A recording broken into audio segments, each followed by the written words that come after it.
Tudo bem, pessoal? Estou deixando aqui gravado o conteúdo de histologia. É um conteúdo bastante importante, tá certo? Então, lembrem de anotar, né?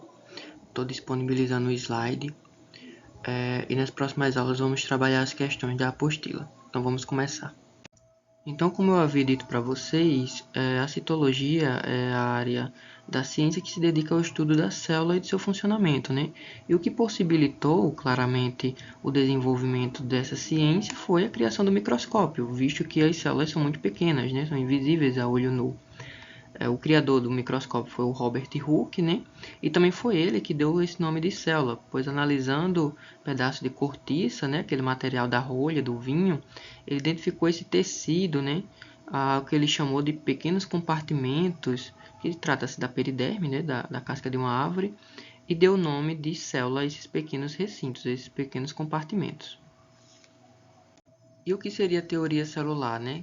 Claro que quando o Robert Hooke deu aquela nomenclatura de célula, ele ainda não sabia exatamente o que era uma célula, né?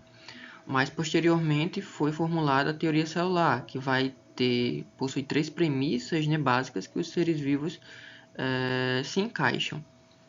Então foi criada por Mathias e Theodore, depois apareceu outro cientista, e afirma que todos os seres vivos são formados por células. Então aqui os vírus já não se enquadrariam, né? Pois eles são seres acelulares.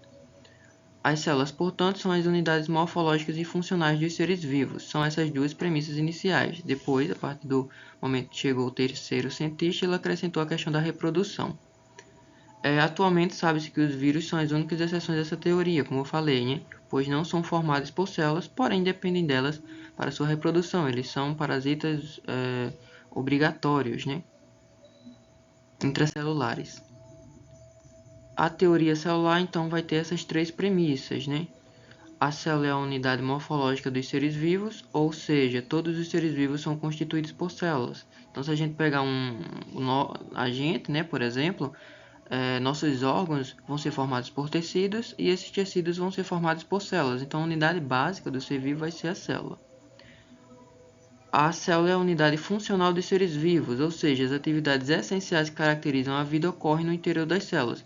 Então, claro, se a gente, por exemplo, novamente pegar um órgão, ele vai ter uma determinada função, mas em última análise, essa função vai estar sendo realizada pelo conjunto daquelas células, né? E claro, um organismo também unicelular vai conseguir ter todas as suas funções para a sua vida, né? E as células surgem apenas pela reprodução de células pré-existentes, né? Isso aqui até parece com o que a gente viu lá na biogênese, né? Onde todo ser vivo ele veio a partir de um ser vivo pré-existente. As células também, né? Ou seja, novas células se formam pela divisão de células pré-existentes através da divisão celular. Isso falando em seres procariotos, né? Tem a divisão celular, a mitose que a gente conhece, mas também tem outros tipos de reprodução, tá certo? Então vejam esse esquema, né? A gente tem uma célula muscular que se junta a outras células semelhantes, né? Formam o órgão a bexiga e esses órgãos se juntam para formar o sistema urinário. Então veja que nos organismos procariotos, formados por várias células, né? Eles têm uma característica que é a especialização de algumas células. Então, células especializadas em determinada função se juntam com algumas outras semelhantes para dar a função de um determinado órgão, né? Então veja que as células são as unidades morfológicas, né, que constituem todos os seres vivos. 2. As células claramente são funcionais também, né? Mesmo que seja um organismo unicelular, ele vai ter todas as suas funções ocorrendo ali dentro. Pode ser num procarioto, que vai estar essas funções mais dispostas no citoplasma, ou um eucarioto, onde vai ter as organelas, né? Que seriam como pequenos órgãos, né?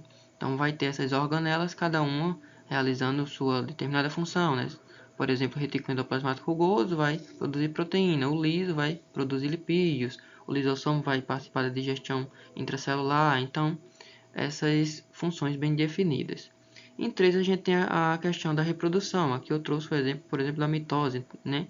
Então a célula ela duplica seu DNA, depois passa pelos processos, prófase, metáfase, anáfase e telófase, e depois tem a divisão em duas células iguais, né?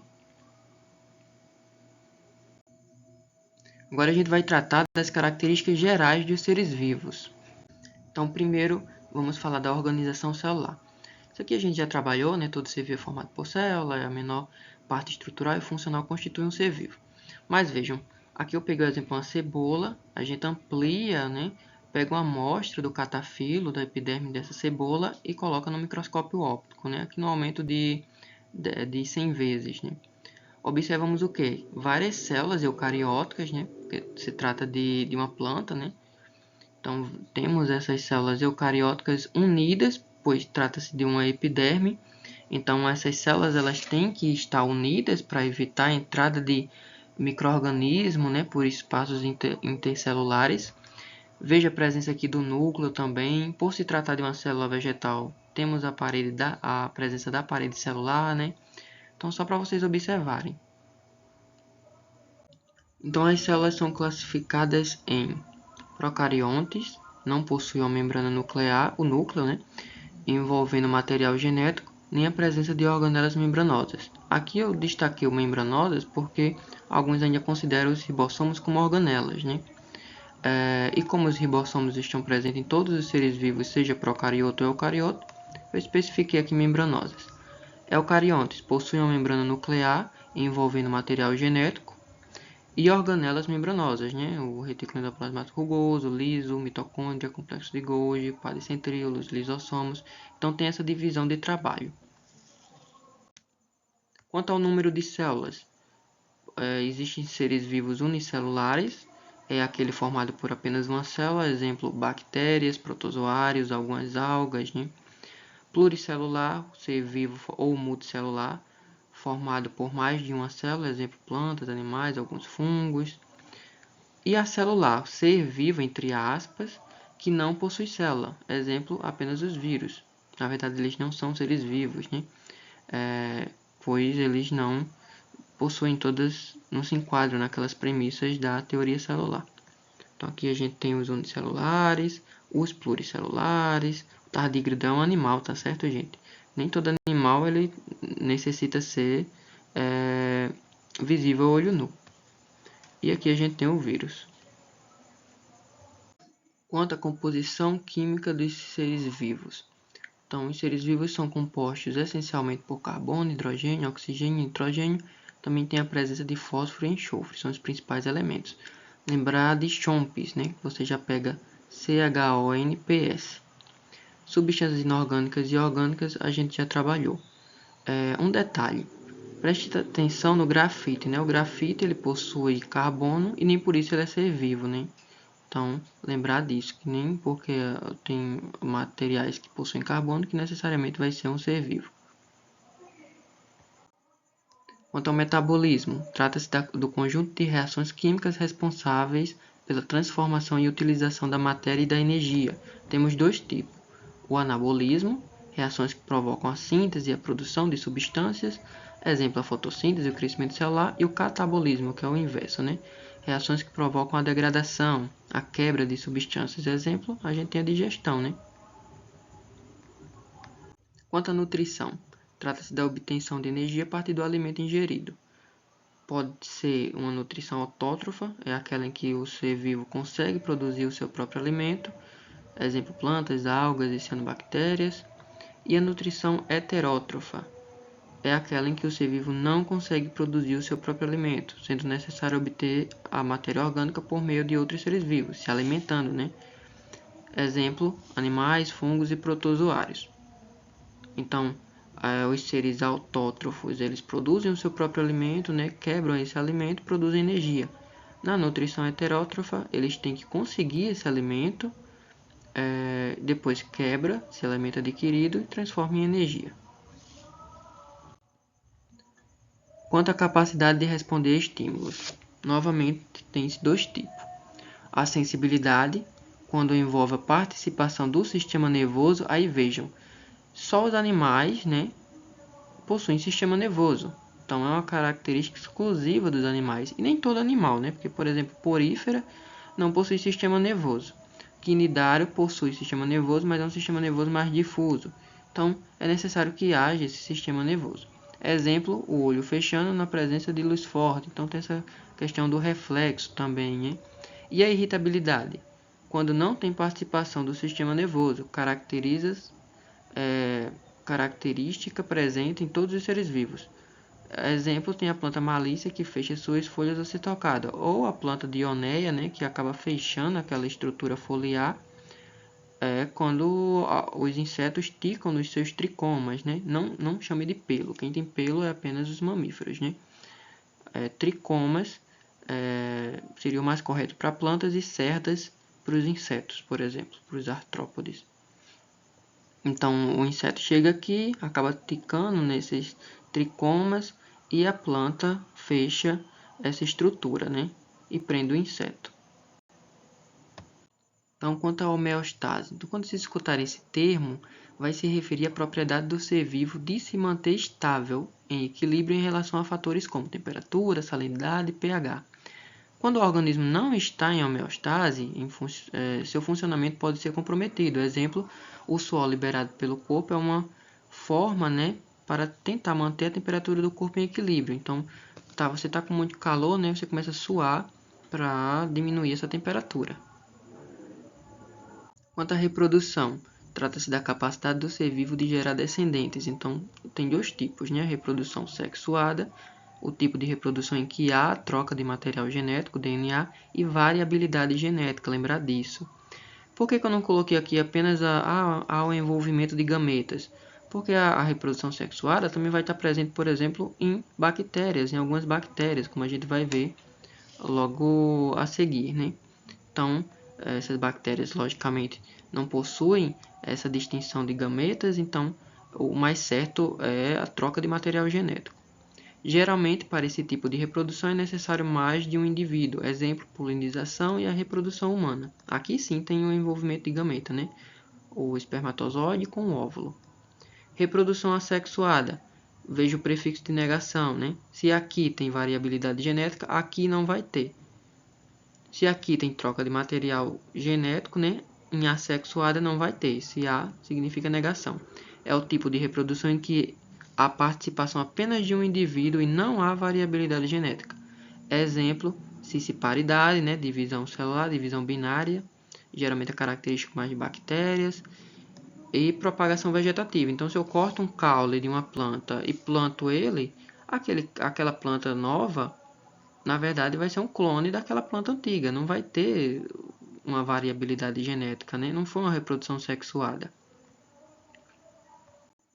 Mas, como eu falei, algumas bactérias também podem possuir essa reprodução sexuada, seja por 3 tipos de implementação de seu DNA, né? A conjugação, onde uma bactéria, por meio de um pile, né? Essa estrutura aqui, vai se ligar a outra bactéria e transmitir uma cópia de seu plasmídio, né?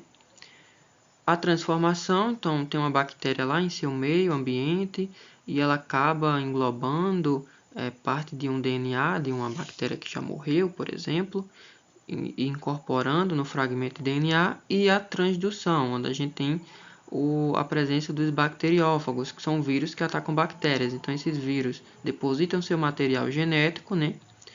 E a injeção do gene da bactéria hospedeira, esse gene se associa, veja, ao DNA dessa bactéria e teve uma mudança genética, né? Então, se há mudança genética, há reprodução sexuada. Demais conceitos importantes. Então, hereditariedade, a transmissão de características aos descendentes, né? De pai para filho. Evolução, transformações que as espécies sofreram e sofrem ao longo do tempo. Cuidado para não dizer que uma espécie é mais evoluída que outra, né? Isso não está certo do ponto de vista científico. Dizer, por exemplo, que a espécie humana é mais evoluída do que as demais. Na verdade, não. Porque se as espécies existem atualmente é porque elas tiveram sucesso reprodutivo, né? Sucesso evolutivo, adaptativo. Então, e mesmo que haja, por exemplo, uma extinção, uma mudança drástica no ambiente, talvez essas células mais primitivas, né, que é a forma correta de se dizer, que já passaram por muitas coisas, elas acabem sobrevivendo e a espécie mais derivada, por exemplo, uma espécie mais complexa, ela acabe sendo extinta. Então, não é correto dizer que uma espécie é mais evoluída que outra. Adaptação é a característica dos organismos que os permitem sobreviver e se reproduzir melhor em seu ambiente do que se não as possuíssem, né? Então, a característica que possibilita a sobrevivência e a reprodução desses organismos, né? E mutação são as modificações na estrutura do DNA, gerando moléculas diferentes. Como a gente falou lá da anemia falciforme, né? Das substâncias orgânicas, lá na parte de aminoácido. Na maioria das vezes é maléfica, mas em alguns casos é benéfica, favorecendo a variabilidade genética e adaptações. Claro, né? Se eu tenho uma mudança, essa mutação, uma mudança no DNA, eu vou ter uma variabilidade genética, né? Então, isso em alguns casos pode ser muito importante para o processo evolutivo. Na verdade, é muito importante para o processo evolutivo.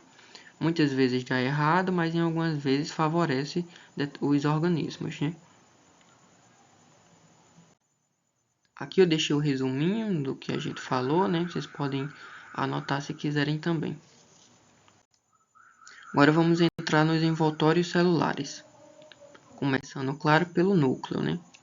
Então, o núcleo ele vai ser a região da célula onde se encontra o material genético, o DNA. Vai ser o comando da célula, né? Ali que vai ter os comandos.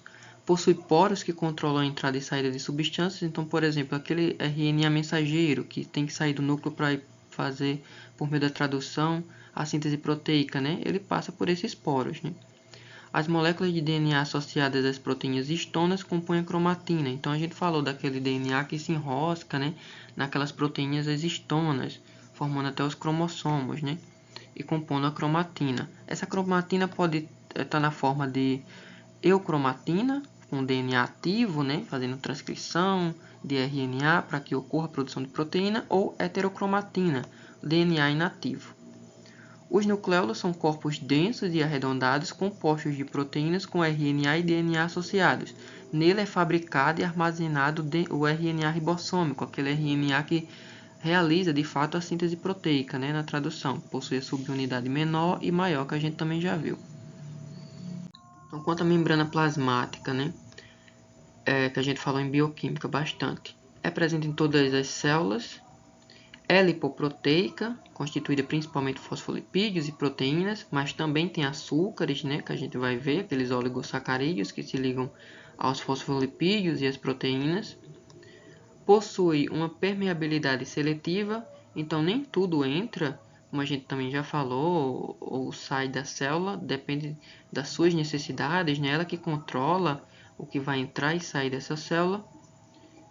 O modelo de estrutura aceite atualmente denomina-se mosaico fluido ou fluido, então um modelo de membrana, né, mais atualmente aceito, onde a gente tem essa membrana que parece um mosaico de fato, e ela é fluida, né? O que vai dar essa fluidez à membrana, como a gente viu, vai ser aqueles ácidos graxos saturados ou insaturados. Também tem a presença aqui do colesterol nas membranas de animais, né? Plantas não têm colesterol.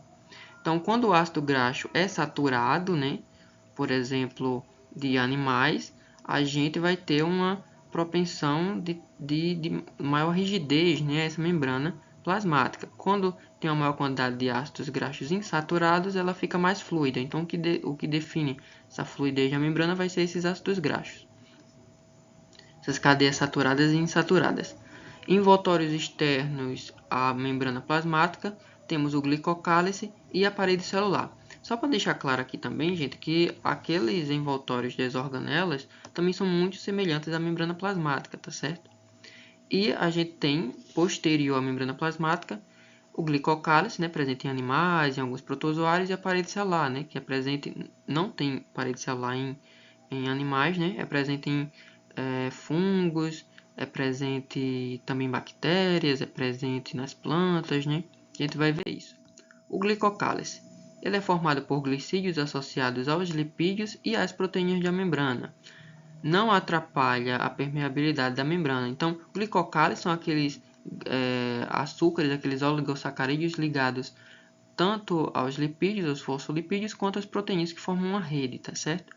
Propicia resistência à membrana, constitui uma barreira contra agentes físicos e químicos no meio externo, confere às células a capacidade de se reconhecerem, isso aqui é muito importante, é o que vai definir aquele nosso tipo sanguíneo, né? Se é A, se é B, se é AB, se é O, vai ser esse glicocálice. Forma uma malha que retém nutrientes e enzimas ao redor das células. Então veja o tanto de funções que tem esse glicocálice, né? Parede celular é uma estrutura mais rígida que o glicocálice, e permeável até certo limite. Constituição: nas bactérias tem o peptidoglicano, nas plantas tem a celulose, nos fungos tem a quitina, né? Propicia sustentação, resistência. Então, quando a gente falou lá de osmose, geralmente as células vegetais não quebram, né? Porque a parede celular forma uma força contrária à entrada de água. Proteção contra patógenos externos, intercâmbio de materiais via plasmodésimo nas plantas, né? Então, uma característica das plantas é possuir algumas pontuações na parede celular, onde passam substâncias entre as células, que é chamado de essa abertura, né, é chamada de plasmodésmos. Veja também que nos procariotos, além da parede celular, né, algumas bactérias, alguns procariotos vão possuir também uma cápsula, que é mais uma forma de resistência que está depois, né, da parede celular.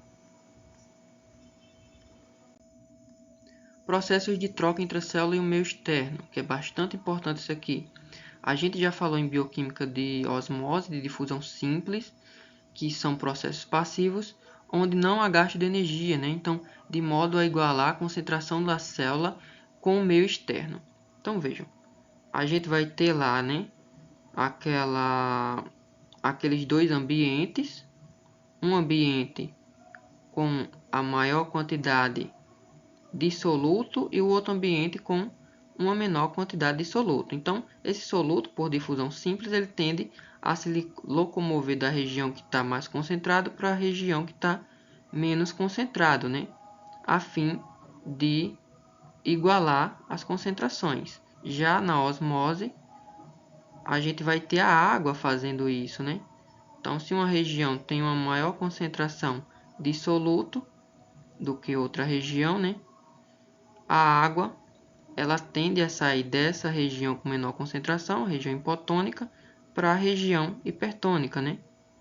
Para tentar igualar essas substâncias. Então, temos como exemplo a difusão simples, a difusão facilitada e a osmose, né? Veja que é a favor do gradiente de concentração, porque naturalmente essas moléculas, e no caso da água, a água, né, tende a se locomover de forma natural. E os processos ativos, né? É quando há o gasto de energia, então mantendo a diferença de concentração entre a célula e o meio externo. Então, às vezes, a célula não quer que o meio externo esteja equilibrado com o meio interno, né? Então, ela vai ter que gastar energia. Por que ela gasta energia? Porque ela vai ter que jogar esse soluto contra o gradiente de concentração. Então, esse soluto naturalmente vai entrando na célula e ela vai ter que ir expulsando contra o gradiente esse soluto. Exemplo, a gente tem a bomba de sódio e potássio. Só aqui que eu esqueci de falar, né? Na difusão facilitada, é basicamente uma difusão simples, é uma difusão, só que vai ter o auxílio de proteínas de membrana, né? Que a gente vai ver agora quando passar o slide. E os processos mediados por vesículas. Então, vesículas são utilizadas para a entrada de partículas ou micro-organismos na célula, ou para a eliminação de substâncias da célula. Exemplo, endocitose, entrada, a gente viu, né? Pinocitose, fagocitose, em bioquímica, e exocitose, que é a saída. Aí veja aqui, de transporte passivo a gente tem a osmose, vai ser aquela locomoção, né, da água de uma região hipotônica com menor concentração de soluto para uma região hipertônica com maior concentração de soluto, a fim de igualar em proporção, né, equilibrar essas soluções, claro, por meio de uma membrana semipermeável. Então, transporte passivo a favor do gradiente de concentração, onde se locomove a água. Na difusão, o que vai se locomover é o soluto, né? Então, novamente, é a favor do gradiente de concentração. Aí, esse soluto vai sair de uma região que tem uma maior concentração desse soluto, para uma região que tem uma menor concentração desse soluto, a favor do gradiente de concentração, a fim, novamente, de equilibrar essa quantidade de soluto. Quando essa molécula é pequena e não energizada, ela consegue passar diretamente pela membrana. Quando ela é pequena, mas é energizada, por exemplo, um íon, ela precisa de uma proteína, canal, né? Por exemplo, uma proteína transmembrana que atravessa a membrana de transporte para transportar esses íons pela membrana plasmática. Quando a substância não é pequena, por exemplo, uma substância grande, mesmo que ela não seja energizada, ela não consegue passar diretamente pela membrana. Então, novamente, precisa da ajuda de uma proteína carreadora, né? Por exemplo, uma proteína canal. Então, veja que aqui a gente tem dois processos passivos a favor do gradiente de concentração. Geralmente, quando pedem prova, eles dão, por exemplo, eles falam, por exemplo, que a gente tem métodos antigos, como, por exemplo, salgar a carne. E o que é que salgar a carne? Por que conserva, né? Claro, quando você salga a carne, você acaba tirando o líquido dela, né, por osmose, e tornando esse ambiente, essa carne desidratada, e também, claro, você coloca sal, deixa esse ambiente muito inóspito, né, para a vida de micro-organismo. Então, você além de desidratar a carne, você também desidrata os micro-organismos ali presentes, né? Então, você acaba desidratando eles, porque a água sai por osmose, né, de dentro deles para o meio extracelular, fora, onde está o sal, e acaba matando esses micro-organismos.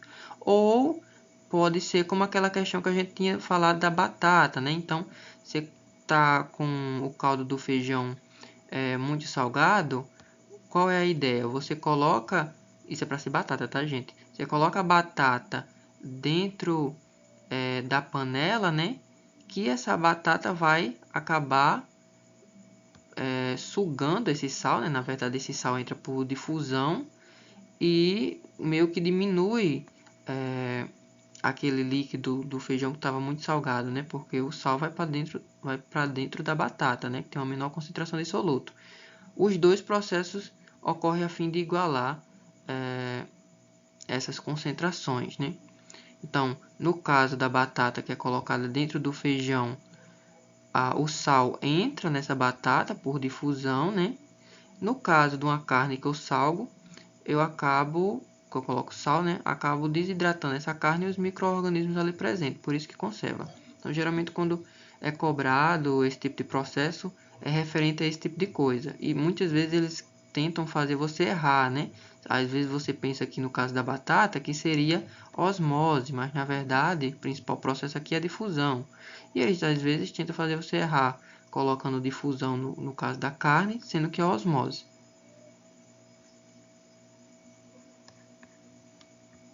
Então, o que a gente tinha falado até agora no último slide era de transporte passivo, e agora a gente vai falar de bomba de sódio e potássio, de transporte ativo, né, contra o gradiente de concentração. Vai ocorrer novamente na membrana, né, por proteínas, nesse caso uma bomba, que é uma proteína transmembrana, que vai atravessar a membrana, proteína de transporte. E o que vai acontecer aqui? O meio externo ele vai estar mais concentrado, né?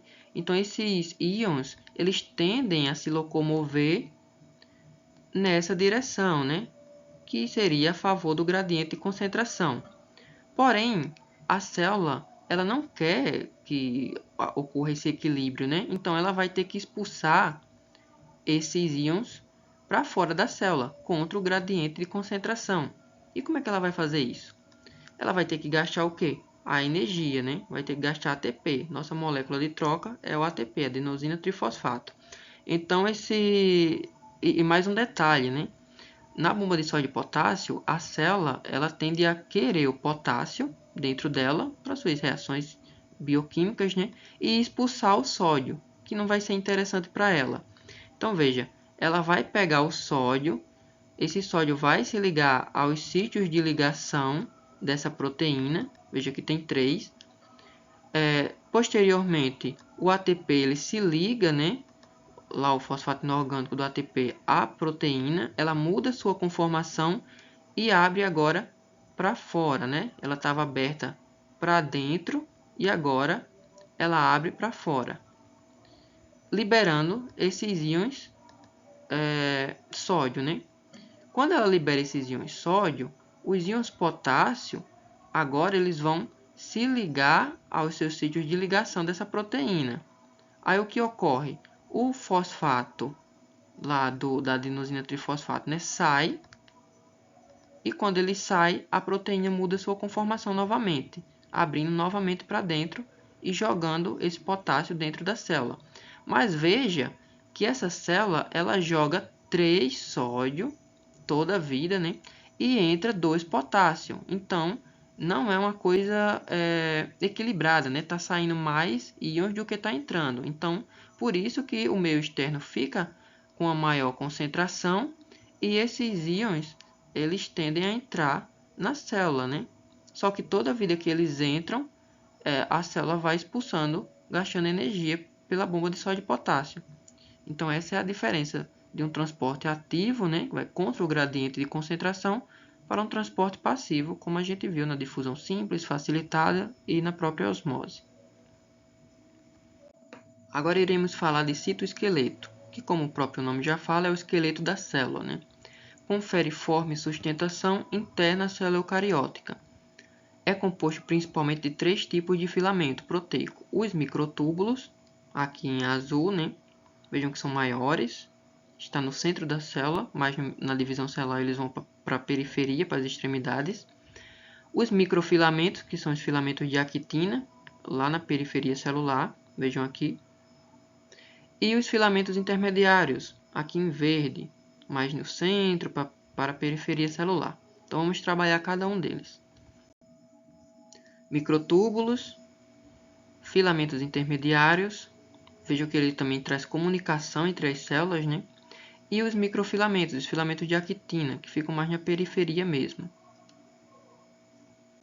Então, os microtúbulos eles são formados apenas pela proteína globular tubulina, partem do centrosomo, aquela região que eu falei, né, com centríolos, região da célula que atua como centro organizador de microtúbulos, e as funções são suporte estrutural da célula, formação de fuso meiótico e mitótico. Então, lá na divisão celular, veja, a gente vai ter esses centríolos se duplicando, eles vão para a periferia celular da célula, formam esses microtúbulos, as fibras do fuso que se ligam lá às cromátides e separam na meiose e na mitose, tá certo? Então tem essa importância.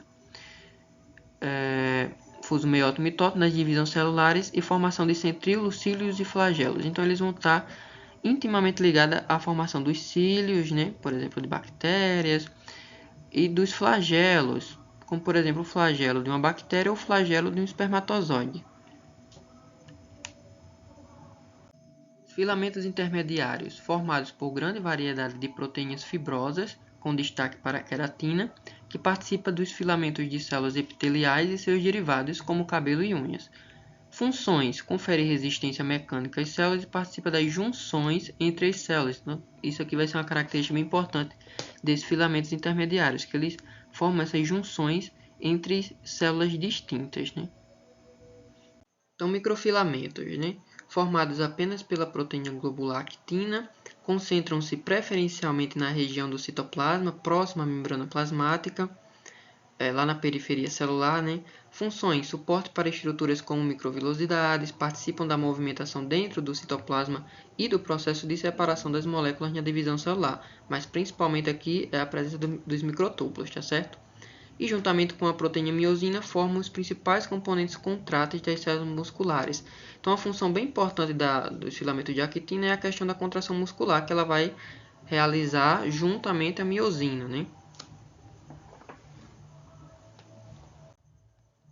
Retículo endoplasmático é composto por canais delimitados por membranas que comunicam-se com a membrana nuclear, como a gente está vendo aqui, ó, retículo endoplasmático. Ele se comunica com a membrana nuclear, possui função de transporte e existem 2 tipos ou regiões: o retículo endoplasmático liso, sem ribossomos aderidos, seria esse, e o retículo endoplasmático com ribossomos aderidos, que seria o rugoso, né, com os ribossomos. Veja que o rugoso ele é mais achatado, né, enquanto que o liso ele vai ter essas cisternas, né, mais cilíndricas. Retículo endoplasmático liso é abundante em células do fígado e gônadas, né, aquela região de produção de hormônios, dos gametas. Participa principalmente da síntese de esteroides, fosfolipídios e outros lipídios, então lipídios no geral, né, como o colesterol. Atua também na degradação do álcool. Então, a resistência ao álcool vai estar bastante ligada ao retículo endoplasmático liso, né? Ele tem uma participação na degradação de cerca de 80% desses álcools. O restante fica para o peroxissomo degradar, né? Então veja o que acontece. Eu tenho uma pessoa que não costuma beber álcool, né? Então o seu corpo não está acostumado com a presença de álcool, ele tem uma quantidade X de retículo endoplasmático liso. Quando ele acaba consumindo álcool, ele fica bebo rápido, né? Mas a partir do momento que ele consome com frequência, ele precisa beber mais para ter a mesma reação, né? Então isso que começa a causar os malefícios desse álcool, né? Porque você também tem a maior produção do retículo endoplasmático, já que a célula está tendo constantemente que degradar esse álcool, e ela fica repleta de retículo. Muita energia da célula vai para o retículo endoplasmático liso. E você, logicamente, para ter a sensação que você tinha antigamente, você tem que consumir mais e mais e mais álcool, e isso causa aquela série de danos que a gente já conhece, né? Quando se fala do alcoolismo. Então, já o retículo endoplasmático rugoso, né, gente, diferente do liso, que está ligado à questão da síntese de lipídios, ele está ligado à questão da síntese de proteínas, né? Por isso rugoso, porque tem os ribossomos aderidos, e a função dos ribossomos é produzir proteína a partir da tradução, né? Então, ele é bastante desenvolvido em células que têm função secretora, como as células do pâncreas, que secretam enzimas digestivas e hormônios, e as células caliciformes de aparelho do intestino que secretam muco. Então, a gente tem aqueles hormônios secretados pelo pâncreas, né? A insulina e o glucagon, que são hormônios que são também proteínas, né? Então, a principal função do retículo endoplasmático rugoso é a síntese de proteínas. Eu deixei aqui até a esqueminha, né, do pâncreas relacionado com o fígado que a gente trabalhou no slide passado. Então, veja, a gente ingere o alimento e isso faz com que aumente a taxa de glicose no sangue, né? Então, essa alta taxa de glicose no sangue estimula células beta que estimulam a produção de insulina, né?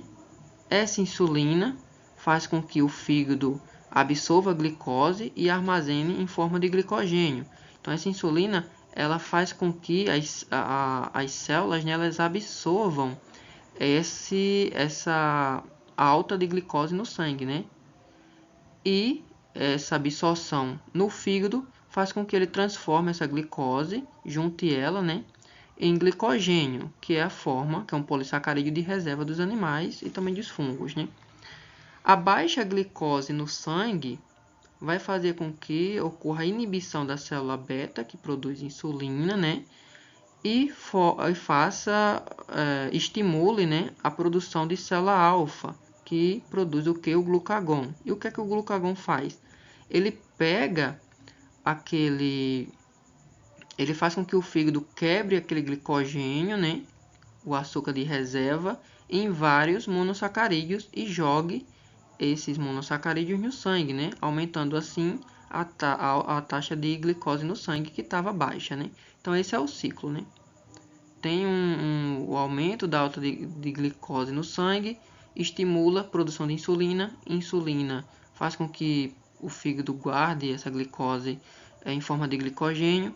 Já a baixa da glicose no sangue faz com que iniba a produção de insulina e estimula a produção de glucagon, que vai pegar esse açúcar lá do fígado e jogar novamente na corrente sanguínea. Então, agora vamos falar um pouco sobre o complexo de Golgi, que é o correio da célula, né? Então, as proteínas sintetizadas no retículo endoplasmático rugoso chegam ao complexo de Golgi por meio de vesículas de transporte e são modificadas.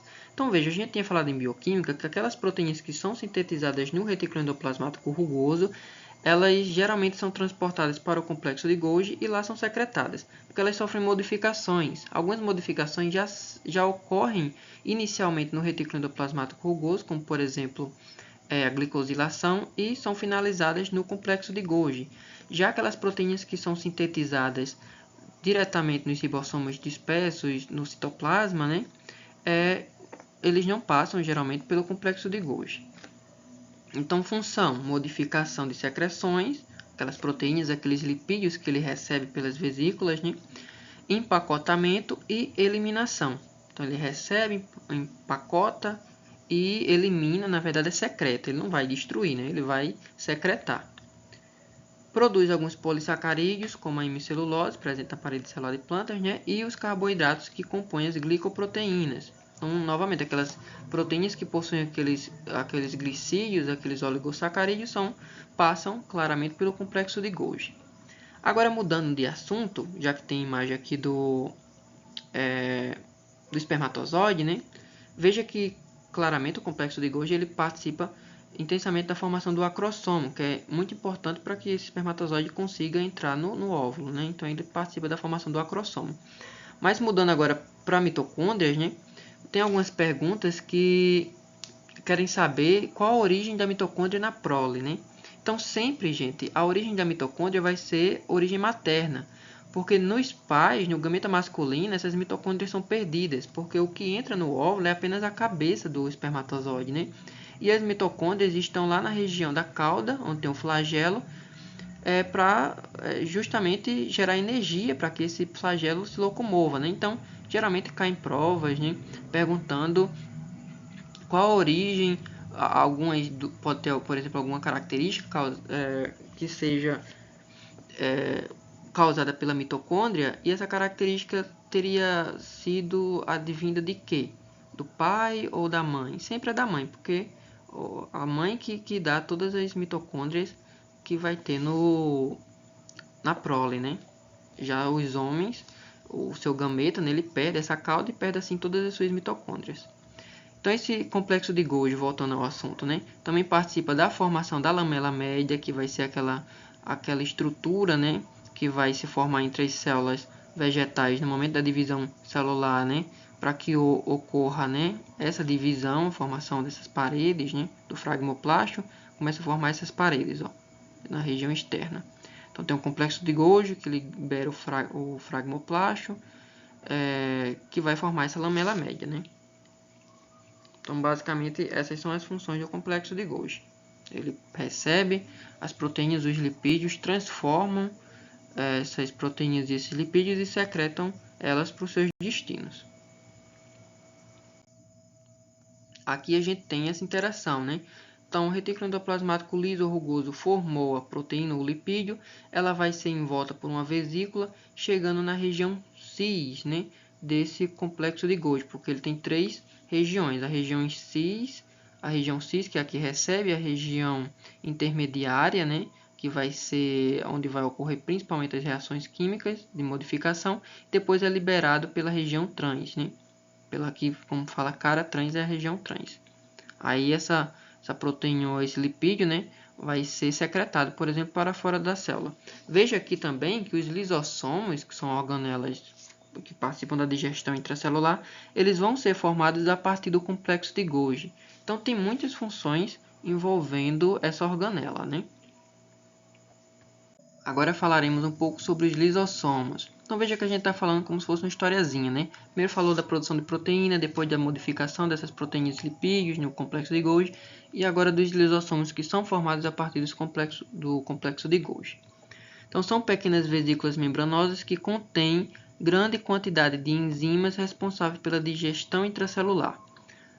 E está ligados às funções heterofágica e autofágica. Aqui tem o lisossomo, né, com aquela membrana, que é muito semelhante à membrana plasmática, e as enzimas dentro para que ocorra a quebra, né, de digestão intracelular.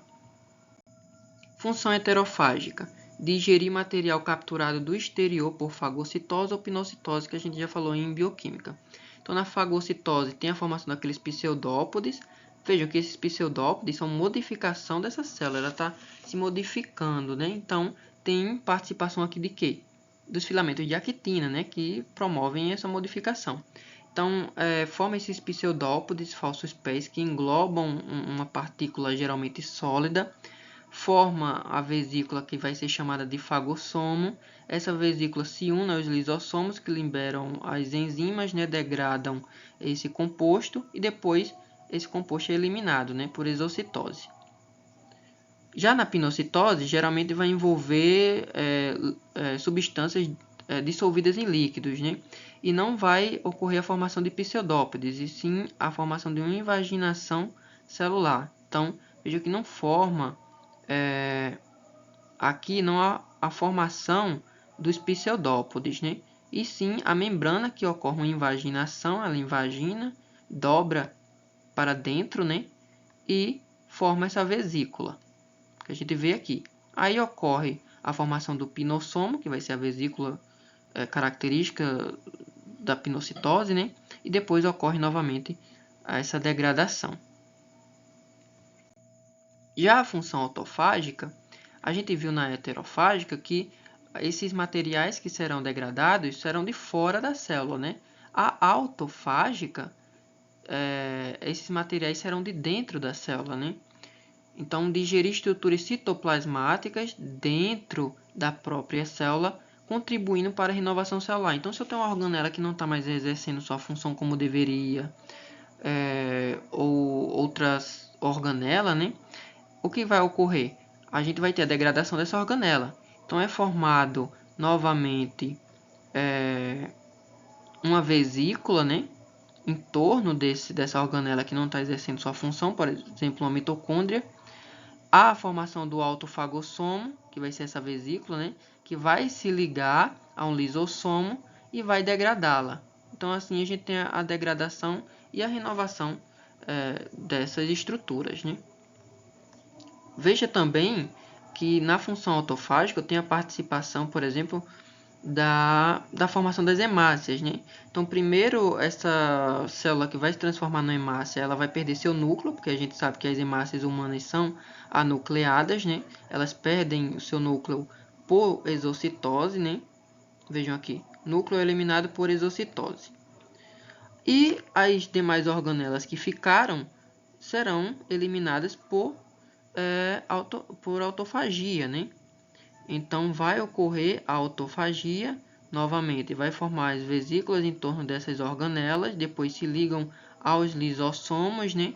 E tem a degradação dessas organelas para assim formar aquela célula característica que é a hemácia, né? Que precisa ter esse espaço para capturar melhor o oxigênio, ter uma melhor captação e transporte do oxigênio.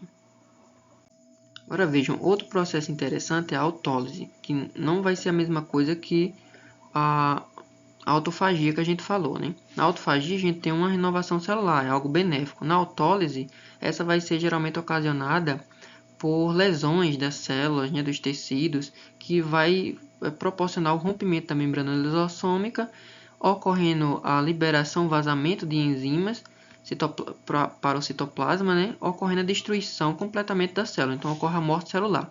Mas não confundir com morte celular geneticamente programada, que é chamada de apoptose. Porque a apoptose também é um mecanismo de proteção, né? Por exemplo, tem células se multiplicando de forma descontrolada, que vai gerar, por exemplo, tumor. Então, ocorre ali a apoptose, ao comando de destruição dessas células. Geralmente, muitas vezes não ocorre de todas essas células, não consegue identificar o nosso organismo e ocorre passando algumas e formando, por exemplo, um tumor. Vamos pensar também, por exemplo, no desenvolvimento embrionário, onde a gente tem várias estruturas que acabam sendo perdidas, né? Então, o que vai ocorrer ali?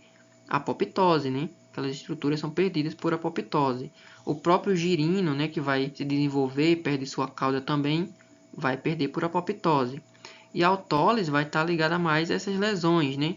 Tem um problema chamado silicose, que ocorre mais em pessoas que trabalham em construção, que é de inalar a sílica, né? Então, essas pessoas inalam a sílica, aquelas partículas que está junto lá da areia.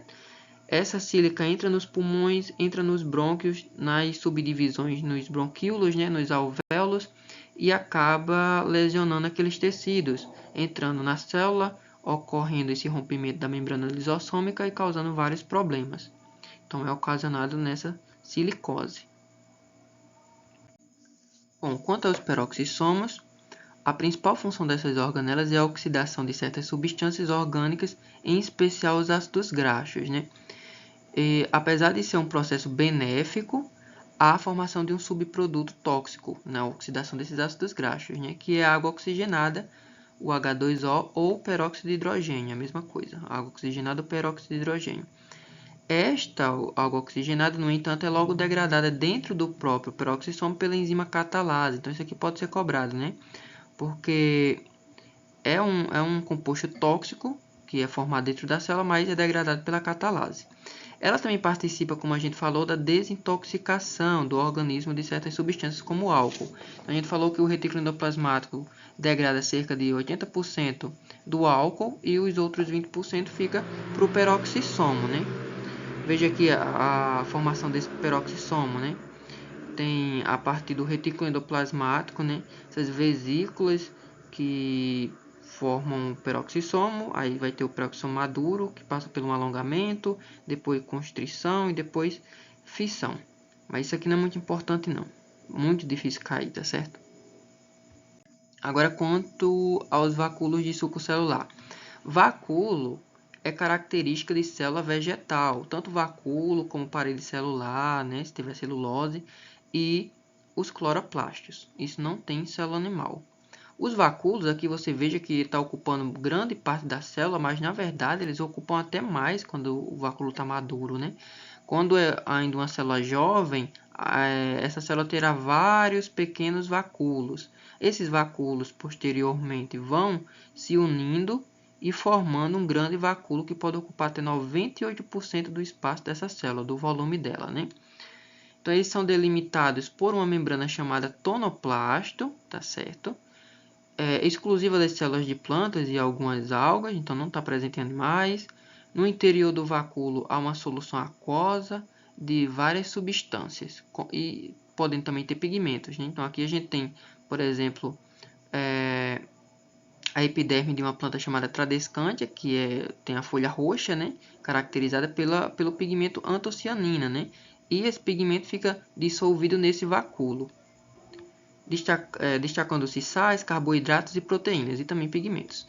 São importantes nos fenômenos osmóticos. Então, como a gente falou, pode ter a entrada de água e saída, né, da célula vegetal, e essa água vai para o vacúolo. Não ocorre o rompimento da célula, como a gente também já falou, por conta da parede celular que faz uma força oposta, né, à entrada de água.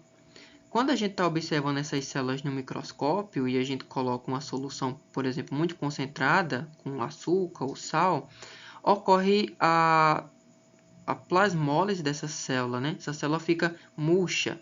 Aí esses pigmentos, eles acabam ficando limitados mais no centro da célula, né? Tem a célula aqui e os pigmentos ficam mais no centro. Então, essas células perdem bastante essa cor porque o vacúolo acaba sendo contraído, né, mais no centro, e esse pigmento desaparece. Já quando a gente coloca água sem açúcar, né, essas células acabam sugando essa água, né? Na verdade, essa água entra por osmose e o vacúolo acaba crescendo novamente, ocupando grande espaço da célula, e essa célula fica túrgida, né? A célula túrgida é quando a célula está inchadinha, né? Então ela fica túrgida e a gente consegue ver novamente o pigmento em toda essa célula, porque ele está dissolvido. Agora vamos falar dos plásticos, né? Dando foco claro nos cloroplastos. Vai faltar agora só os cloroplastos, basicamente, e as mitocôndrias. Então, esses plásticos são estruturas encontradas somente em células de plantas e alguns protistas dinoflagelados possuem, né? Aí a gente vai ter três tipos, né? Os cromoplastos, contêm como pigmentos os carotenoides, não realizam fotossíntese, exercem atração sobre animais, colaborando com a polinização e a dispersão das plantas, né? Já que ele contém essa cor chamativa que vai fazer com que os animais se atraiam, né? Os leucoplastos são incolores, né? Alguns armazenam amido, são chamados de amiloplastos. Outros armazenam óleos e proteínas. E os cloroplastos, né? Que contêm como pigmentos a clorofila. Geralmente, quando a gente está falando de planta, a gente está falando de clorofila A e clorofila B. A característica principal, na verdade, seria clorofila B, porque clorofila A as algas também possuem. E carotenoides, né? Realizam o processo de fotossíntese. Esses carotenoides são pigmentos acessórios. A gente já falou deles bastante. Origem endossimbiose. Então, essa endossimbiose também costuma cair em prova, né? Mas vamos primeiro ver os tipos de plásticos. Então, primeiramente, a célula ainda indiferenciada tem um proplastídeo e ele vai se diferenciar. Ah, Peterson, como é que essas organelas se diferenciam? Vai depender do estímulo, né? Se é uma célula que Se essa célula está, por exemplo, na folha, qual é o estímulo que vai fazer com que ela se torne um cloroplasto? A presença de luz, né? E outros estímulos vão fazer com que ocorra a formação de um cromoplasto ou um leucoplasto, que ainda pode ser dividido em proteinoplasto, que vai guardar proteína, né? O eleoplasto, o lipídio, e o amiloplasto, os amidos. A teoria endossimbiótica que a gente também já trabalhou, mas que é importante retomar, né? Então, aqui já ocorre o procarioto ancestral, né? Tem lá a formação do sistema de endomembranas, da formação do núcleo, né? Por invaginação da membrana plasmática. Mas o que interessa é aqui, né? Tanto as mitocôndrias quanto os cloroplastos, eles têm origem microbiana, né? Então, eles muito provavelmente foram um dia bactérias procariotos, né, que foram englobados por um ancestral eucarioto, né, porque aqui já possuía a presença da membrana nuclear, né, e eles não foram digeridos e ficaram nessas células. Essas células que possuíam apenas a mitocôndria, que foi englobada apenas a mitocôndria, deu origem, por exemplo, aos animais. E as que possuíam mitocôndria e cloroplasto, que veio a ser englobado depois, né, deu origem a todas as plantas. Agora perceba algumas características que sustentam essa teoria, que a gente também já falou, né? Que vai ser a presença de uma dupla membrana. Então, quando esses procariotos entraram nessa célula, eles já tinham uma membrana. E eles foram englobados, né, pela membrana dessa célula eucariótica, possuindo agora duas membranas, né? Então, eles possuem duas membranas. Os cloroplastos, em especial, ainda vão possuir três, pois dentro eles ainda possuem estruturas chamadas tilacoides, que a gente vai trabalhar mais para frente. Então, eles têm tilacoide, a sua membrana e ainda uma membrana externa. Outro argumento que sustenta, né, outra característica, é a questão do DNA, né? Então, essas estruturas, tanto as mitocôndrias quanto os cloroplastos, possuem DNA, e esse DNA é circular. Então, DNA circular é característico de bactéria. A gente tem o DNA linear, né? Então, mais um argumento que vai sustentar. Outro, eles sofrem no caso das mitocôndrias da gente, né, vai sofrer para antibiótico. Então, os antibióticos, eles são aquela classe de medicamentos que combatem as bactérias, e como essas mitocôndrias surgiram dessa endossimbiose, provavelmente de um procarioto ancestral, né, elas acabam também sofrendo para antibióticos. Né? Então, tem todas essas questões. Elas também possuem ribossomos e vários outros fatos que elas possuem que sustentam essa teoria da endossimbiose, tá certo?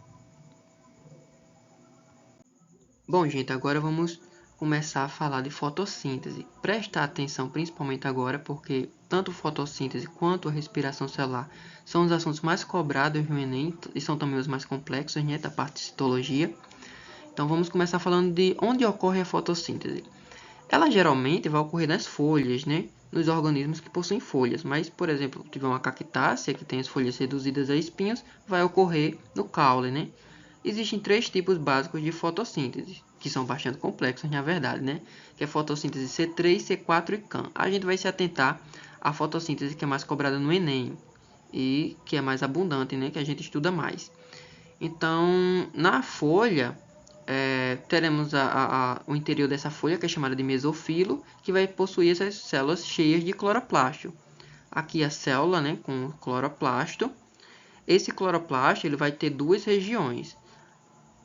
Vai possuir o tilacoide, tá certo? Que será essa pilha, né, de membranas formando um grano, e o conjunto desses granos formam a grana, tá certo? E a região do estroma, que está envolvendo todo esses tilacoides, né? É nessa membrana do tilacoide que ocorre a fase clara da fotossíntese, né? Que é chamada de fase fotoquímica. E a fase escura, né? Que é chamada de fase química, ocorre no estroma. Claro que não é tão correto chamar de fase clara e escura, porque são processos que ocorrem simultaneamente, né? Então, veja, lá na região do tilacoide, na membrana, que vai ter aquelas clorofilas, né? Essa membrana, o complexo de antena e a molécula aqui de clorofila. A fotossíntese em si, né? Então, a energia solar é convertida em energia química, que juntamente com água e gás carbônico é utilizada para a síntese de compostos orgânicos, os carboidratos, né, a glicose. Aí a gente vai ter as fases fotoquímica, fase clara, né? Ocorre na membrana dos tilacoides, como já falei. A energia solar é convertida em energia química, havendo formação de duas moléculas energizadas, né? O ATP e o NADPH. A fase química agora, né? Que é a fase escura, ocorre no estroma, a fixação do gás carbônico e redução dessa molécula em açúcar, né? No ciclo de Calvin, utilizando as moléculas ATP e NADPH que foram formadas na etapa anterior. Então, na etapa fotoquímica, tem a formação de ATP e NADPH, a conversão, né, da energia luminosa na energia química. E na fase química, tem a utilização desse ATP e desse NADPH para reduzir o gás carbônico ao açúcar, né, a glicose, quando der 2 voltas, né? Fatores que influenciam a fotossíntese: temperatura, concentração de CO2 e intensidade luminosa. Claro, né?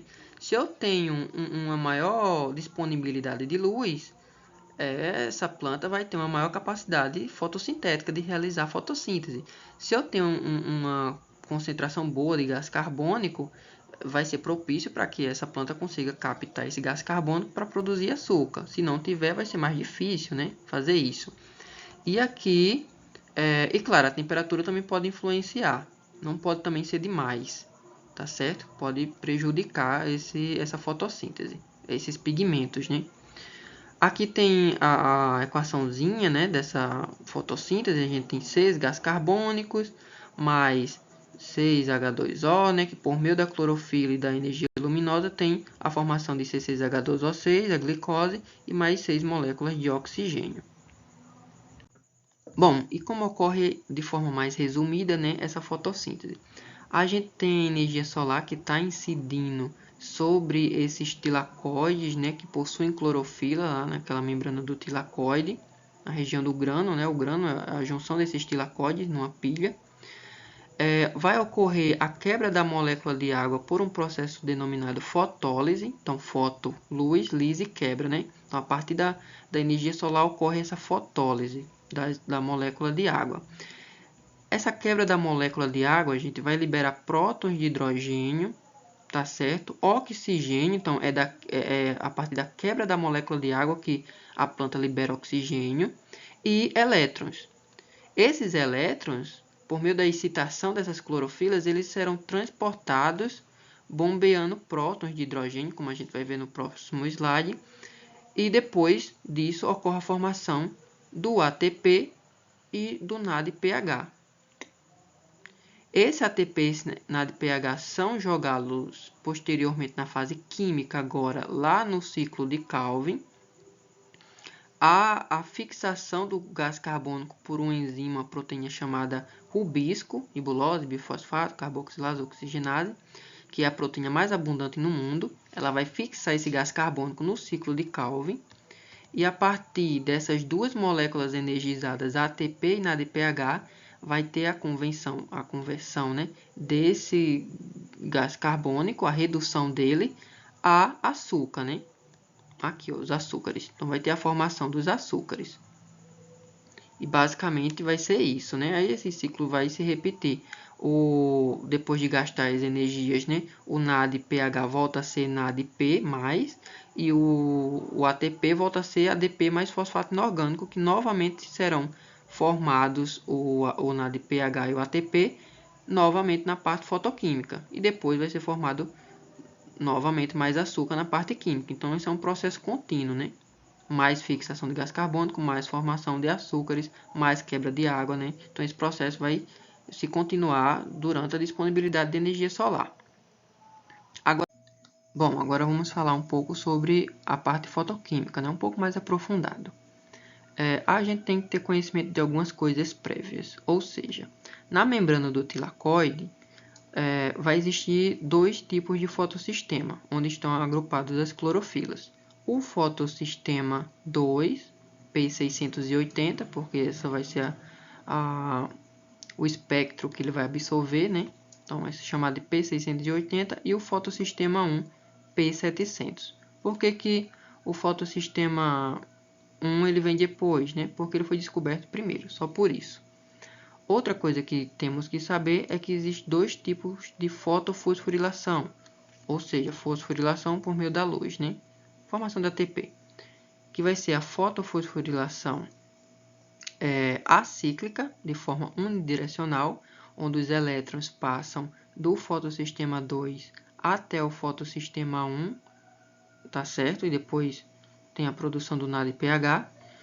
E a fotofosforilação cíclica, onde vai ter atuação apenas do fotossistema 1. Então, o elétron passa por esses complexos, bombeia prótons, mas ele não vai em destino para a produção do NADPH. Ele volta para o fotossistema 1, é reenergizado pela luz, né? E fica nesse ciclo. Por isso que é cíclico, né? Não tem a participação do fotossistema 2. Então, veja, fotofosforilação acíclica e cíclica tem a participação do fotossistema 1, mas fotofosforilação cíclica só tem a participação do fotossistema 1 e não do fotossistema 2. Outra coisa que temos que saber é que o gradiente eletroquímico de prótons, que a gente vai trabalhar um pouco mais para frente, ele é formado no interior do tilacoide, ou seja, no lúmen do tilacoide. Enquanto que o estroma, a parte do tilacoide voltada para o estroma, vai ser onde não vai ocorrer esse gradiente, tá certo? Pronto, agora podemos dar início. A luz, por meio da luz, né, vai ocorrer a fotólise da água, ou seja, a quebra da água por meio da luz, né? Na quebra dessa água, vai ser liberado elétrons, vai ser liberado prótons de hidrogênio e vai ser liberado o oxigênio. Então, o oxigênio que a gente respira, né, o oxigênio, vai ser advindo da quebra da molécula de água, tá certo? Esses elétrons vão até o fotossistema 2, na fotofosforilação acíclica, né? Então, esse fotossistema 2 consegue esses elétrons a partir da quebra da molécula de água. A luz vai excitar as clorofilas desse fotossistema 2, tá certo? Elas vão ficar excitadas e vão energizar esse elétron, tá certo? Então, esse elétron ele vai ser energizado aqui, lá no centro de reação, tem duas clorofilas, tá certo? E vai passar de complexo em complexo, em proteína, até o fotossistema 1.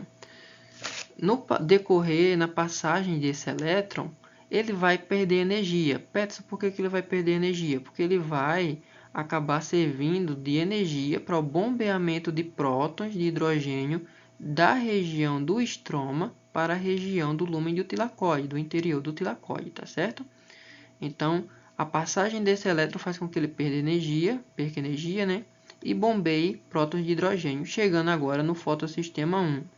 Veja que o fotossistema 2 conseguiu o elétron a partir da água e o fotossistema 1 vai conseguir o elétron a partir do fotossistema 2, né? Que indiretamente, né, veio da água também.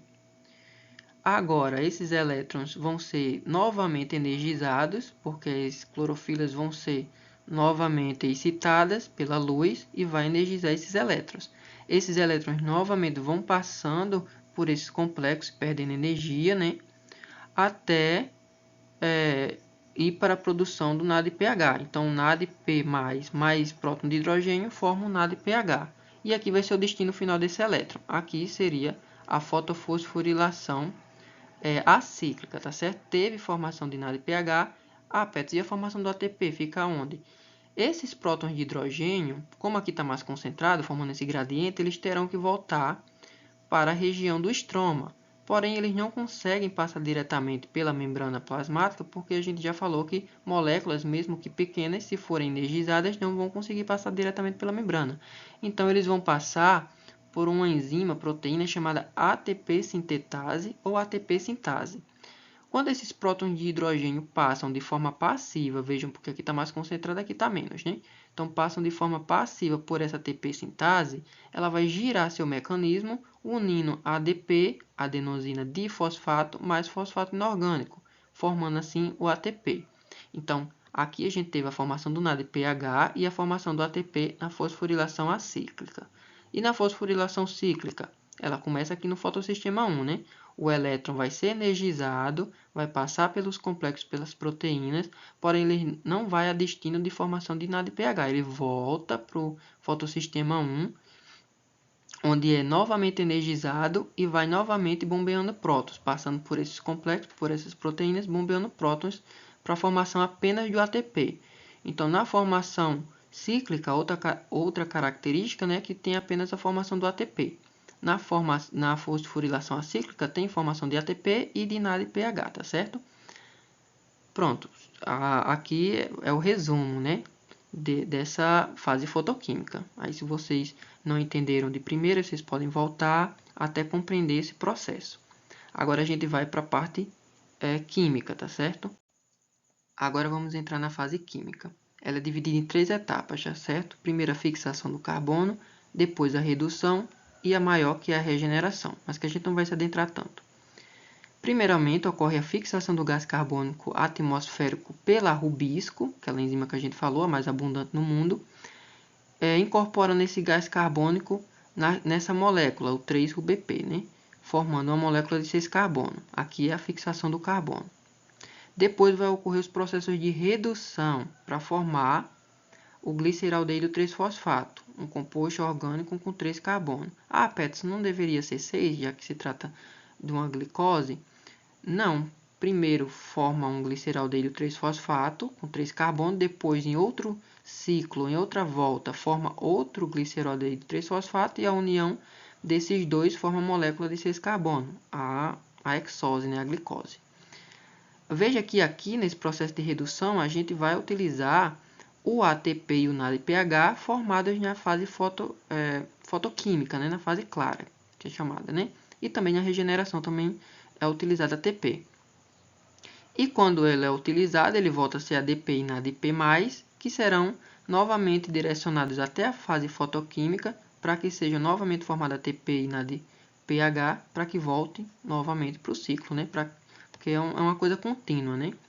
Depois da formação do açúcar, todos os processos serão de regeneração daquela molécula 3-RuBP para que haja novamente a incorporação do gás carbônico e o ciclo se mantenha, né? Então, basicamente, o mais resumido possível da fase do ciclo de Calvin, né, da fase química, é isso aqui. Mas que vocês têm que se atentar nessa redução do gás carbônico a açúcar.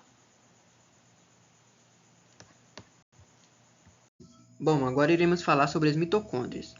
Então, as mitocôndrias são responsáveis pela respiração celular aeróbia, ou seja, na presença de oxigênio, para a produção de energia. Então, é uma forma eficaz de produção de energia, diferente, por exemplo, de outros processos como a fermentação, que gera pouca energia. E é um processo mais lento também, né? Células com maior atividade metabólica possuem maior número de mitocôndrias. E isso é claro, né? Se eu tenho uma maior atividade metabólica, eu vou precisar de mais energia. Então, precisa de mais mitocôndrias. É nela que ocorre o ciclo de Krebs e a fosforilação oxidativa. Então, o ciclo de Krebs ocorre na matriz mitocondrial, tá certo? Essa região da matriz. Fosforilação oxidativa na crista dessas mitocôndrias, né? Nessa membrana. O que não ocorre na mitocôndria vai ser a glicólise. Então, o primeiro processo, que é a glicólise, vai ocorrer no citoplasma mesmo. Os restantes ocorrem na mitocôndria. Origem endossimbiótica, como a gente já falou lá nos cloroplastos, né? Então, tem a presença de DNA circular, né? Tem a dupla membrana, que auxilia a sustentar essa teoria, né? Então, na respiração celular, né? Produz muita energia, como eu já falei, o ATP, adenosina trifosfato. É dividido nessas etapas, né? Primeiro a glicólise, que ocorre no citoplasma. Ocorre o que? A quebra da glicose e formação do piruvato, né? Para o ciclo de Krebs, claro, após a oxidação desse piruvato. Ciclo de Krebs ocorre na matriz mitocondrial, extrai completamente a energia da glicose, oxida. Então, a glicose que ainda não foi totalmente oxidada na glicólise, ela é totalmente oxidada no ciclo de Krebs, tá certo? Forma, entre outras moléculas, NADH e FADH2. FADH2 a gente ainda não tinha visto porque não participa da fotossíntese, né? Mas também é uma molécula energizada, que serão utilizados na próxima etapa, que vai ser a cadeia respiratória. Então, a cadeia respiratória ocorre nas cristas mitocondriais, ocorre a formação do ATP pela ATP sintase, novamente, que a gente já viu a ATP sintase. O oxigênio atrai os elétrons na cadeia respiratória, então é o aceptor final, e a redução desse oxigênio à água. Então, lá na fotossíntese, a gente tem a redução do NADP a NADPH, aqui a gente tem a redução do oxigênio à água, né? Produção total, cerca de 38 ATP. Então, a gente vai ver cada processo e quanto ATP é formado, tá certo? Em cada processo. Aqui tem a formulazinha, C6H12O6 mais 6 oxigênio. Por meio da respiração celular, é formado 6 gás carbônico, né? Lá na glicólise e no ciclo de Krebs, né? 6H2O, que é formado na cadeia respiratória, né? Na redução do gás carbônico, do oxigênio à água, e a energia dos 38 ATP. Visão geral: glicólise para formar piruvato, depois os dois outros processos dentro da mitocôndria. Novamente, ciclo de Krebs forma NADH e FADH2, que serão utilizados na fosforilação oxidativa para produzir ATP, né? Então, é um pouco parecido lá com a fotossíntese. O primeiro processo é a glicólise, né? Glicólise, então quebra da glicose. Então, para quebrar essa glicólise, vai ser necessário, né, o gasto de ATP. Ah, Peterson, então para produzir energia já começa gastando energia? Precisa gastar, mas veja, vai gastar uma pouca quantidade de ATP, 2 ATP, e formar 38. Então, é uma vantagem, né? Um grande ganho. Então, é gasto ATP, então ATP é quebrado em ADP, né? Gasta essa energia e forma essas 3 moléculas com 3 carbono. Depois, elas serão novamente convertidas, produzindo assim NADH, tá certo? E produzindo aqui NADH. Então, produziu aqui 2 NADH, né? Esse composto, essa substância, vai ser formada agora o ácido pirúvico, né? Vai ser convertido em ácido pirúvico. Então, temos 2 ácidos pirúvicos sendo formados, né? Liberando assim 2 ATP aqui e 2 ATP aqui. Então, por que você colocou o saldo 2 ATP ao invés de 4 ATP? Porque foi gastado 2 ATP no início, né? Então, desconta os 2 ATP. A gente tem o saldo da glicólise, 2 ATP e 2 NADH, tá certo?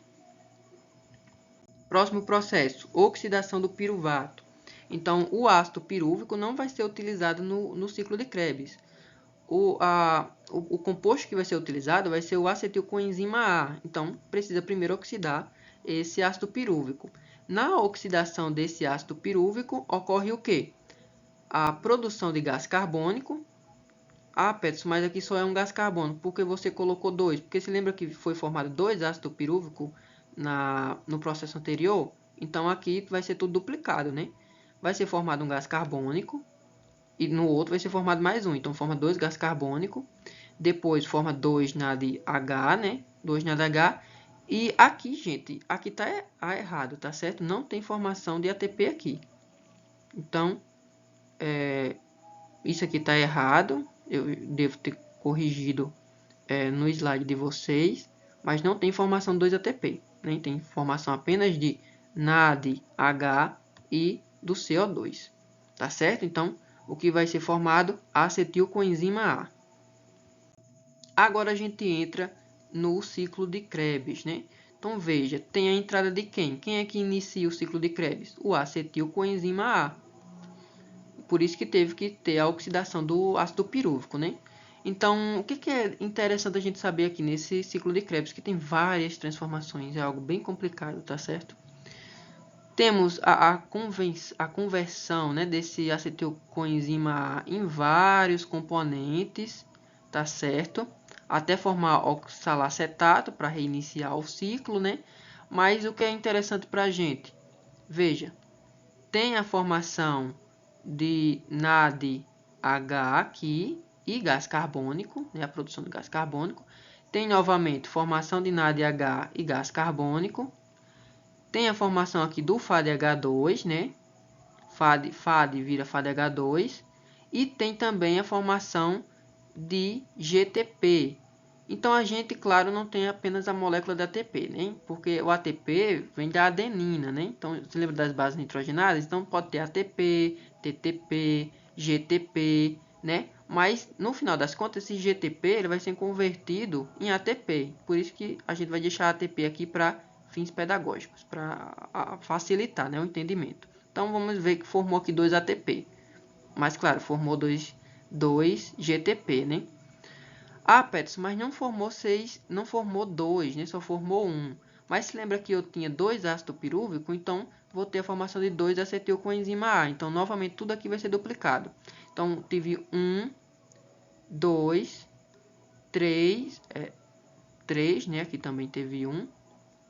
NADH, na verdade, eu vou ter 6, né? Se eu tive a produção de 2 gás carbônicos, né? Um aqui e outro aqui, eu vou ter, na verdade, a produção de 4. E se eu tiver a produção de 1 FADH2 aqui, eu vou ter, na verdade, a produção de 2, tá certo? Então, esse vai ser o saldo do ciclo de Krebs. Agora, vamos falar sobre a cadeia respiratória. Então, lembrar, gente, do saldo total que uniu dos processos anteriores, né? Tem formação de 10 na DH, que convertendo indiretamente, né, ele vai formar 3 ATP, já que tem a produção dos prótons, né? E 2, o FADH2 vai formar 2 ATP. Então, 3 vezes 10, 30, 2 vezes 2, 4, mais 4, 38. Claro que alguns autores vão dizer que é 32, outros 36, mas vamos trabalhar com 38 ATP. Então, no total é formar 38 ATP. E veja que só houve o gasto de 2, né, lá na glicólise, no início mesmo. Aqui, diferente da fotofosforilação, não vai haver quebra de água. Essas moléculas, os hidrogênios, os prótons e os elétrons vão vir a partir do NADH e do FADH2. Então, há aquela passagem de elétrons pelos complexos, né? Aqui até o aceptor final, que é o oxigênio, que vai ser reduzido à água. Ah, oxigênio se transforma em água? Sim. A gente produz água? Sim, só que é numa quantidade insignificante. E quando esses elétrons passam por esses complexos, vai bombeando prótons de hidrogênio, né? Formando o gradiente eletroquímico de prótons na região intermembranas, ou seja, entre a membrana externa da mitocôndria e a sua membrana interna, tá certo? Formado esse gradiente, ele tem que voltar, né, porque aqui está mais concentrado, e ele volta passivamente pela ATP sintase, novamente unindo ADP mais fosfato inorgânico, formando ATP. Então, esse é o processo básico, tá certo? É até bem parecido com o que a gente viu na fotofosforilação. Só, claro, tem as suas diferenças, né? Aqui não tem fotossistema, aqui é só esses complexos, tá certo? A gente tem que se atentar, por exemplo, a algumas questões como do cianeto, né, que caiu na prova do Enem 2023, onde esse cianeto atrapalhava esses complexos e impossibilitava esse bombeamento de prótons. Então, havia o acúmulo de NADH, né, aqui, já que ele não acabava liberando esses prótons. Não havia formação de ATP, né, porque se os prótons não são liberados, não há formação de ATP, e também não havia essa redução do oxigênio à água. Então, havia o acúmulo de quê? Do NADH, tá certo? E também a questão dizia que poderia haver, em uma das alternativas, né, concentração de gás carbônico. Mas gás carbônico nem entra aqui, né? Gás carbônico é em glicólise e ciclo de Krebs. Então, a alternativa seria NADH, né, que fica acumulado aqui. E também se atentar à questão de um composto chamado de nitrofenol, que é o DNP, tá certo? E o que esse DNP faz? Ele até já foi muito utilizado para emagrecimento. Ele não é mais aceito no Brasil e em outros países porque causa morte. O cianeto também, né? O cianeto ele é um composto muito tóxico, tá certo? Mas falando agora do DNP. O DNP, diferente do cianeto, ele não interfere no bombeamento de prótons. Ele pega esses prótons do espaço intermembrana e joga para a matriz mitocondrial sem que seja pela ATP sintase. Então, o que ocorre? Não há formação de energia, de ATP, né? Então, a pessoa tem que quebrar mais açúcar, quebrar mais açúcar, né? sua energia para produzir uma menor quantidade de ATP. Então, por isso que emagrecia, né? Que ele roubava esses prótons de hidrogênio que moveriam a ATP sintase para formar ATP e jogava sem que passasse pela ATP sintase. Então, esse era o processo. Porém, os dois, né, causam esses malefícios e por isso, né, esse composto que era utilizado para emagrecer, né, foi banido do país e de vários outros países. Então, basicamente, é isso que tem para falar sobre a cadeia respiratória, né? Poderia se aprofundar sobre a citocromo, mas já trabalhamos muitas coisas, né? É melhor focar mais no básico. Bom, gente, então ficamos por aqui, né? Já falei bastante, trabalhei muitos assuntos. Vocês podem ir anotando, eu já deixei disponível novamente o slide. Podem ir resolvendo também as questões da apostila, assistindo a videoaula e respondendo, né? Que a gente também vai trabalhar em sala, claro. E foi isso. Bom estudo e nos vemos na próxima aula, já resolvendo as questões de citologia, tá certo?